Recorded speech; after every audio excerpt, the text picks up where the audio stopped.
Hola, queridos amigos. Bienvenidos a Explorando la Palabra, un programa radial y en línea dedicado a leer, amar y vivir todo el consejo de Dios.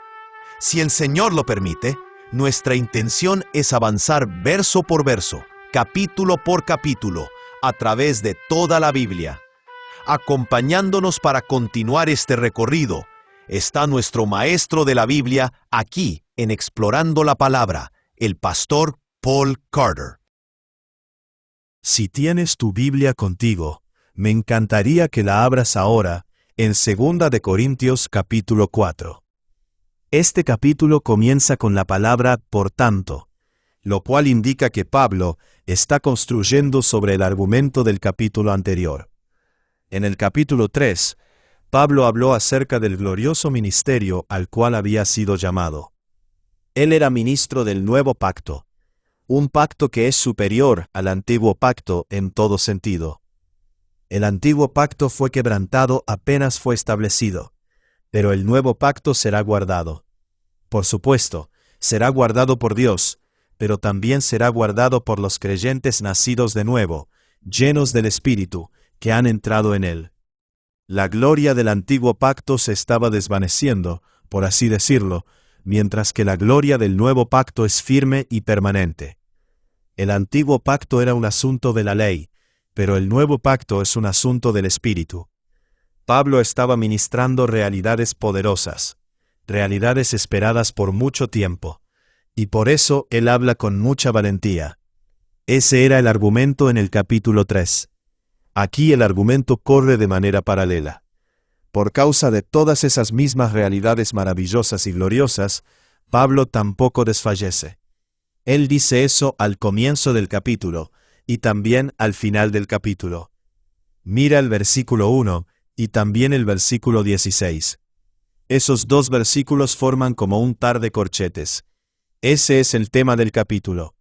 A pesar del rechazo que sufre, a pesar del sufrimiento que soporta, a pesar de la muerte que enfrenta cada día, Pablo no desfallece. Y la implicación, por supuesto, es que si nosotros somos ministros de este mismo Evangelio, entonces nosotros tampoco debemos desfallecer. Escuchen ahora la palabra del Señor, comenzando en el versículo 1. Por tanto, puesto que tenemos este ministerio, según hemos recibido misericordia, no desfallecemos. Más bien hemos renunciado a lo oculto y vergonzoso, no andando con astucia, ni adulterando la palabra de Dios, sino que, mediante la manifestación de la verdad, nos recomendamos a la conciencia de todo hombre en la presencia de Dios. Y si todavía nuestro evangelio está velado, para los que se pierden está velado, en los cuales el Dios de este mundo ha cegado el entendimiento de los incrédulos, para que no vean el resplandor del evangelio de la gloria de Cristo, que es la imagen de Dios. Porque no nos predicamos a nosotros mismos, sino a Cristo Jesús como Señor, y a nosotros como siervos de ustedes por amor de Jesús. Pues Dios, que dijo, de las tinieblas resplandecerá la luz, es el que ha resplandecido en nuestros corazones, para iluminación del conocimiento de la gloria de Dios en el rostro de Cristo. Así que nuevamente, la idea básica aquí es que habiendo sido confiado con verdades y recursos tan poderosos y tan preciosos como los que ha recibido, Pablo no desfallece. Él ha sufrido muchas cosas. A pesar de eso, él está caminando por un camino angosto y cuesta arriba. A pesar de eso, su mensaje ha sido rechazado por muchas personas de quienes se habría esperado que lo recibieran. Sí, ha habido muchas persecuciones, muchas decepciones y muchas dificultades, pero todo esto era de esperarse. Después de todo, Jesús dijo, «Estas cosas les he hablado para que en mí tengan paz. En el mundo tienen tribulación, pero confíen, yo he vencido al mundo». Eso me describe perfectamente, dice Pablo. He tenido muchas tribulaciones, pero por la gracia de Dios en Cristo, he vencido. Y eso es lo que me distingue como apóstol. Suponiendo que Pablo está respondiendo otra vez a sus críticos aquí, quienes han levantado preguntas acerca de su posición, basándose en sus muchas pruebas personales. Paul Barnett dice algo muy útil. Pablo argumentará que por el contrario, su perseverancia en los sufrimientos del ministerio identifica al apóstol como un verdadero siervo de Cristo, cuyos propios sufrimientos ahora son reproducidos en el ministerio de aquel que lo representa. Sí, y por eso Pablo no está escondiendo sus sufrimientos. Él permanece firme en medio de ellos. La perseverancia es lo que caracteriza al cristiano. No una alegría sin mezcla de dolor, ni un triunfo sin ninguna vacilación. Perseverancia. ¿Qué es la fe si no es probada? La fe solamente se muestra como fe en el fuego. Y por eso siempre habrá un poco de fuego en la vida de un verdadero creyente. Y todavía más en la vida de un verdadero apóstol. Así que no nos dejamos intimidar por eso, dice Pablo. Y ciertamente no somos tentados a usar medios falsos o engañosos para evitar eso, o para compensarlo. Tal vez aquí Pablo está hablando polémicamente contra los falsos apóstoles a los cuales estas personas habían sido expuestas. Ellos dependían mucho del estilo y de la técnica. Ellos tenían muy bien dominado el lado de relaciones públicas del ministerio, dice Pablo. Pero, ¿les dijeron la verdad? ¿Predicaron y modelaron la cruz? Nosotros predicamos el Evangelio abierta y verdaderamente. ¿Pueden ellos decir lo mismo? Ahora bien, en cuanto a la respuesta de las personas, por supuesto, ningún ser humano puede controlar tales cosas.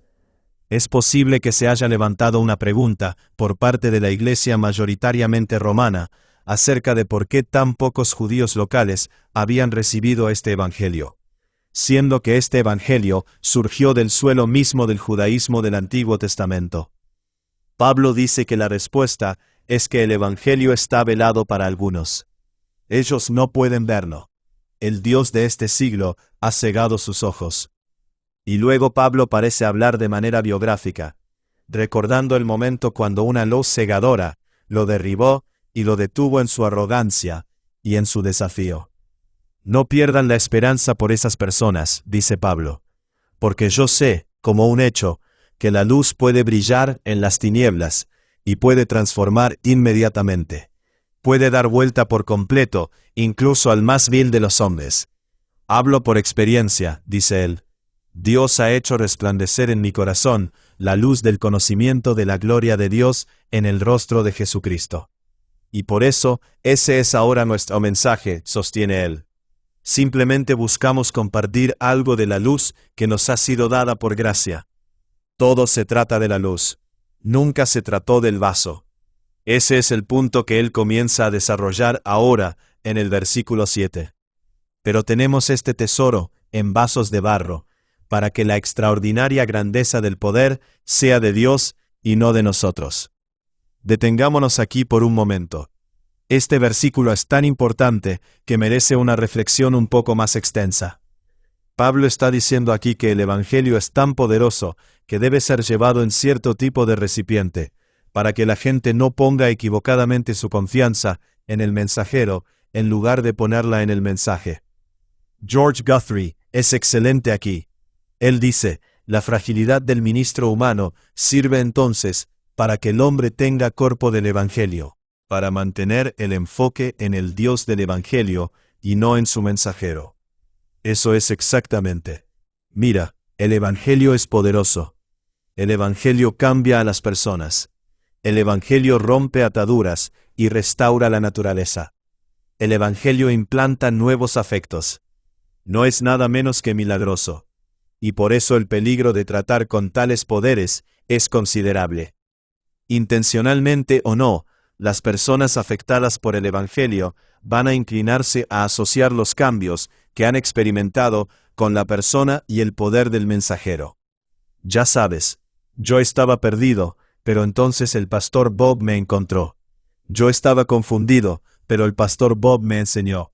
Yo era débil, pero el pastor Bob me dio confianza. No, no lo hizo. El pastor Bob es solamente un mesero. Él te trajo alimento que da vida desde la mesa de Dios. Y eso debe ser entendido. Y por eso Dios normalmente ordena que el pastor Bob camine con una cojera. Esa es la idea que Pablo está tratando de comunicar aquí.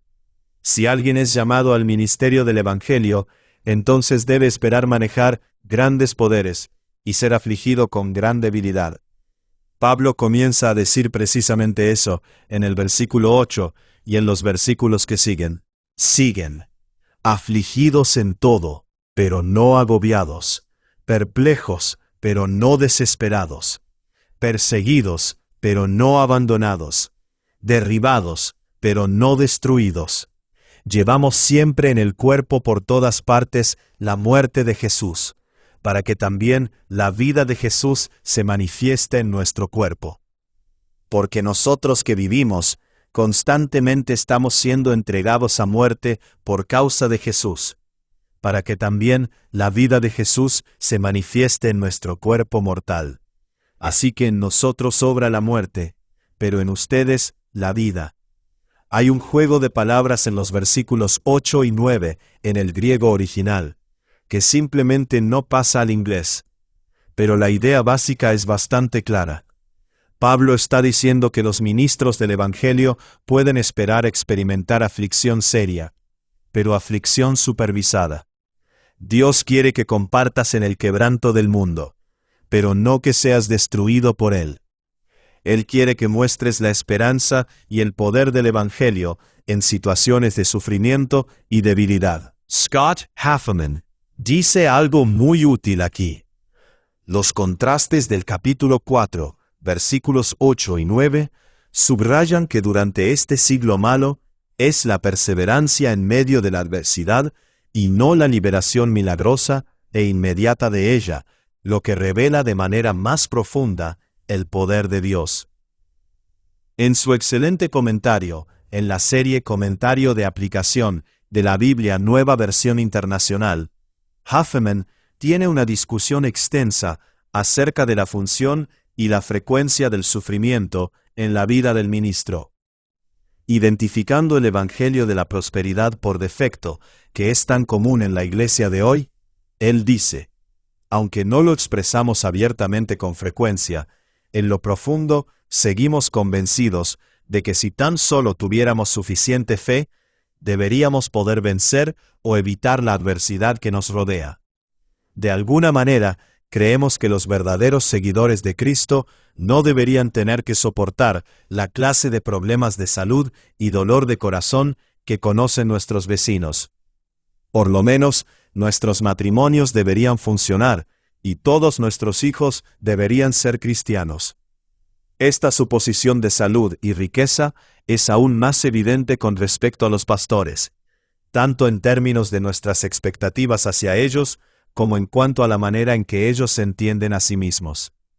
Sin embargo, desde la perspectiva de Pablo, la característica dominante de aquellos en quienes Dios está obrando poderosamente es su perseverancia confiada en medio de la adversidad. Nuestros pastores deben modelar perseverancia, no personalidad, moralidad, no milagros. Sí, amén a eso. Ser pastor no significa que tu esposa no se va a enfermar, ni que todos tus hijos van a tener un camino directo y sin desvíos hacia la gloria. De hecho, en la providencia de Dios, el camino de un pastor, con frecuencia, está marcado por una cantidad de dificultad y sufrimiento mayor que el promedio. Es a través de estas grietas que la gloria del Evangelio brilla con mayor intensidad. Es en la debilidad, el sufrimiento y el dolor del corazón donde el consuelo del Evangelio se experimenta en mayor medida, para poder ser compartido en mayor medida. Así que cuando Pablo dice al final del párrafo, la muerte obra en nosotros, pero la vida en ustedes, él está conectando esto con lo que dijo en el capítulo 1, versículos 3 al 5. Él dijo allí: bendito sea el Dios y Padre de nuestro Señor Jesucristo, Padre de misericordias y Dios de toda consolación, quien nos consuela en todas nuestras tribulaciones, para que también nosotros podamos consolar a los que están en cualquier aflicción, con el consuelo con que nosotros mismos somos consolados por Dios. Porque así como abundan en nosotros los sufrimientos de Cristo, así también por medio de Cristo abunda nuestro consuelo. Así que Pablo dijo que mientras más sufre, más poder y consuelo del Evangelio experimenta. Más recibe, y por lo tanto más poder y consuelo del Evangelio puede compartir. Y así, los beneficiarios finales de sus sufrimientos son los mismos corintios. Escuchen, como pastor, casi me cuesta decirlo en voz alta. Pero el punto de Pablo aquí parece ser que mientras más sufre el ministro, mejor es para las personas a quienes él predica. La muerte en nosotros es vida para ustedes. Eso es cierto para el apóstol. Eso es cierto para los predicadores. Eso es cierto para los padres, o para los evangelistas laicos. Eso es cierto para cualquiera que esté involucrado en el ministerio del Evangelio. Todo el sufrimiento que experimentas te va a hacer apoyarte más cerca de la cruz. Te va a hacer esperar con más urgencia en la resurrección. Te va a hacer beber más profundamente de las aguas de la vida eterna. Te va a hacer más efectivo, más poderoso, más fructífero en el ministerio del Evangelio. Gracias sean dadas a Dios. Versículo 13. Pero teniendo el mismo espíritu de fe, según lo que está escrito, creí, por tanto hablé. Nosotros también creemos, por lo cual también hablamos, sabiendo que aquel que resucitó al Señor, Jesús, a nosotros también nos resucitará con Jesús, y nos presentará junto con ustedes. Porque todo esto es por amor a ustedes, para que la gracia que se está extendiendo por medio de muchos, haga que las acciones de gracias abunden para la gloria de Dios. En el versículo 13, Pablo está citando del Salmo 115, versículo 1 en la Septuaginta, que corresponde al Salmo 116, versículo 10, en nuestras Biblias modernas en inglés. El versículo completo dice lo siguiente: Yo creía, aun cuando decía, estoy muy afligido. Ahora bien, de vez en cuando escucharás a algunas personas citar la primera mitad de este versículo para justificar su franqueza general. Ya sabes, cualquier cosa que pienso, eso es lo que digo. Eso no es lo que Pablo está diciendo aquí. Más bien, él está nuevamente colocándose en la misma línea de los profetas del Antiguo Testamento, quienes fueron llenos del Espíritu Santo de Dios, y por eso hablaron como mensajeros divinos de Dios, aun cuando estaban afligidos en la vida. Así también lo hace él.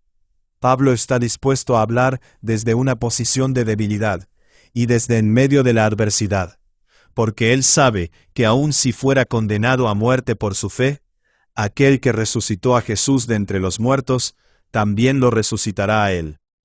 Entonces, ¿qué razón podría haber para la timidez o el desánimo? Para Pablo, la muerte simplemente será el cumplimiento de un encargo y la entrada a la recompensa eterna. Ciertamente no era algo que debía temerse, y la posibilidad de la muerte no era una buena razón para abandonar la predicación del Evangelio. Al contrario, Pablo hace todo lo que hace para el bien eterno de ellos y para la gloria eterna de Dios. Esa es la meta hacia la cual el apóstol siempre ha estado esforzándose. Él quiere que su predicación y su ejemplo del Evangelio produzcan una recepción gozosa y agradecida entre los corintios, pero también entre otros por medio de los corintios. A medida que cada persona es alcanzada, él o ella tiene la oportunidad de alcanzar a otros, todos los cuales pueden entonces unirse al coro de acción de gracias y gratitud a Dios. ¡Qué cuadro tan hermoso! ¡Y qué ambición tan digna! Una ambición por la cual vale la pena vivir y una ambición por la cual vale la pena morir. No es un precio que se debe pagar, sino un privilegio que se debe abrazar. Esa es la perspectiva de Pablo. Versículo 16. Por tanto no desfallecemos. Antes bien, aunque nuestro hombre exterior va decayendo, sin embargo nuestro hombre interior se renueva de día en día. Pues esta aflicción leve y pasajera nos produce un eterno peso de gloria, que sobrepasa toda comparación, al no poner nuestra vista en las cosas que se ven, sino en las que no se ven. Porque las cosas que se ven son temporales, pero las que no se ven son eternas. Los versículos 1 y 16 forman como un par de corchetes. Todo lo que está en el capítulo 4 está explicándoles a los corintios y también a nosotros por qué Pablo no desfallece. Él no desfallece porque su comisión viene de una autoridad nada menor que Dios mismo. Él no desfallece porque ha sido llamado a la fidelidad, no a producir ciertos resultados específicos. Él no desfallece porque el Señor lo está llenando con fuerza y perseverancia sobrenaturales. Él no desfallece porque su debilidad personal mantiene el enfoque en el poder y la majestad de Cristo. Él no desfallece porque sus sufrimientos son supervisados y limitados por un Dios sabio y amoroso. Él no desfallece porque aun si fuera asesinado por servir al Señor, Dios lo levantará en el día final. Él no desfallece porque por medio de su ministerio más y más personas están respondiendo al Evangelio, dando gracias para la gloria de Dios. Y finalmente, Él no desfallece porque aun cuando su cuerpo puede estar fallando y desvaneciéndose, su espíritu está siendo sanado y madurado día tras día. Matthew Henry dice maravillosamente aquí: es nuestra felicidad si el deterioro del hombre exterior contribuye a la renovación del hombre interior. Si las aflicciones externas son ganancia para nosotros internamente, si cuando el cuerpo está enfermo, débil y pereciendo, el alma está vigorosa y prosperando. Los mejores hombres tienen necesidad de una renovación más profunda del hombre interior, aún día tras día. Donde la buena obra ha comenzado, todavía hay más obra por hacer para llevarla adelante. Y así como en los hombres malvados las cosas empeoran cada día más y más, así en los hombres piadosos las cosas mejoran cada día más y más. William Barclay expresa un sentimiento parecido. Él dice aquí: los años que quitan la belleza física deberían añadir belleza espiritual. Eso es exactamente. Sí, dice Pablo. Es cierto que los años de mi ministerio han sido años duros y difíciles para el cuerpo, al menos. Pero también es cierto que estas experiencias de sufrimiento y aflicción han acelerado mi crecimiento espiritual. Soy un mejor hombre por dentro, aunque mi apariencia exterior haya visto mejores días. En este capítulo, el apóstol Pablo establece un ejemplo maravilloso para todos los que desean servir y seguir a Cristo en este mundo caído. Tan a menudo, cuando nos suceden cosas malas, pasamos mucho tiempo preguntando por qué, mientras que Pablo pasó la mayor parte de su tiempo preguntando cómo. Señor, ¿cómo usarás este sufrimiento para magnificar la cruz de Jesucristo? Señor, ¿cómo mostrarás el poder de la resurrección en medio de esta prueba difícil y también a través de ella? ¿Cómo usarás este dolor para prepararme mejor, para mostrar amor y consuelo del Evangelio a otras personas? Esas son mejores preguntas que las que la mayoría de nosotros normalmente hacemos, y revelan una mejor manera de pensar que aquella en la que la mayoría de nosotros normalmente nos ocupamos. Me encanta lo que David Garland dice aquí. Él dice: Pablo lee la cruz en todas sus experiencias, e interpreta teológicamente los altibajos de su ministerio como llevar en su cuerpo la muerte de Jesús, para manifestar la vida, la resurrección de Jesús. Todo su sufrimiento forma parte del diseño de Dios para extender el Evangelio. ¡Qué perspectiva tan maravillosa! ¡Qué estándar tan alto! ¡Y qué desafío tan conmovedor! Gracias sean dadas a Dios, y gracias por escuchar otro episodio de Explorando la Palabra. Gracias por acompañarnos en este episodio de Explorando la Palabra. Si este estudio ha sido de bendición para ti, considera compartirlo con otros para que más personas puedan profundizar en las Escrituras. Recuerda que el propósito de estudiar la Biblia no es solamente adquirir conocimiento, sino conocer más profundamente a Cristo y vivir de acuerdo con la verdad de su palabra. Nos vemos en el próximo episodio, mientras continuamos explorando la palabra de Dios juntos.